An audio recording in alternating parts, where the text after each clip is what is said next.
మంచుఖండం అంటార్కిటికాపై Russia కన్నేసింది. అక్కడ నిక్షిప్తమై ఉన్న అపారమైన చమురు నిక్షేపాలను వెలికితీసి అంతర్జాతీయంగా తిరుగులేని శక్తిగా ఎదగాలని భావిస్తోంది. ఇందుకోసం ఇప్పటికే ప్రయత్నాలను ప్రారంభించింది.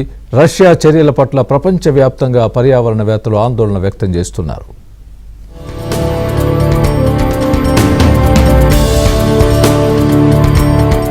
రష్యా ప్రయత్నాలు ప్రపంచ దేశాల మధ్య వివాదానికి కారణమయ్యే ప్రమాదం ఉంది. అంటార్కిటికాలో దాదాపు 51,000 కోట్ల బ్యారెళ్ల చమురు నిక్షేపాలు ఉన్నాయని రష్యా జియోలాజిస్టులు ఇప్పటికే గుర్తించారు.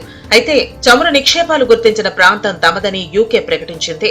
యూకేతో పాటు రష్యా, చిలీ, అర్జెంటీనా వంటి 7 దేశాలు అంటార్కిటికాలో తమ భూభాగాలు ఉన్నాయని చెబుతున్నాయి. దీంతో ఇక్కడ చమురును వెలికి తీసేందుకు రష్యా చేసే ప్రయత్నాలు ఈ దేశాల మధ్య వివాదంగా మారే అవకాశం ఉంది.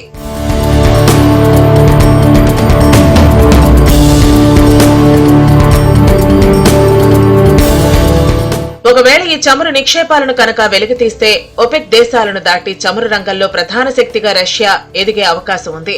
అంటార్కిటికాలో అపారమైన వనరులు ఉన్న నేపథ్యంలో ఈ ఖండాన్ని రక్షించేందుకు 1959లోనే అంటార్కిటిక్ ట్రీటీ పేరుతో ఒప్పందం జరిగినప్పటికీ రష్యా పాటిస్తుందా అనేది ప్రశ్నార్థకంగా మారింది.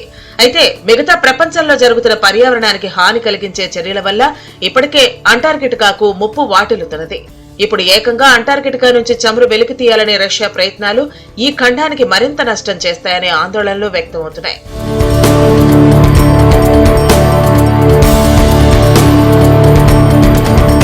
మరోవైపు చందమామపై కాలు పెట్టాలని కొన్ని దేశాలు ప్రయత్నిస్తుండగా ఇంకొన్ని దేశాలు ఏకంగా చంద్రుడిపై మైనింగ్ అవకాశాలను అన్వేషిస్తున్నాయి.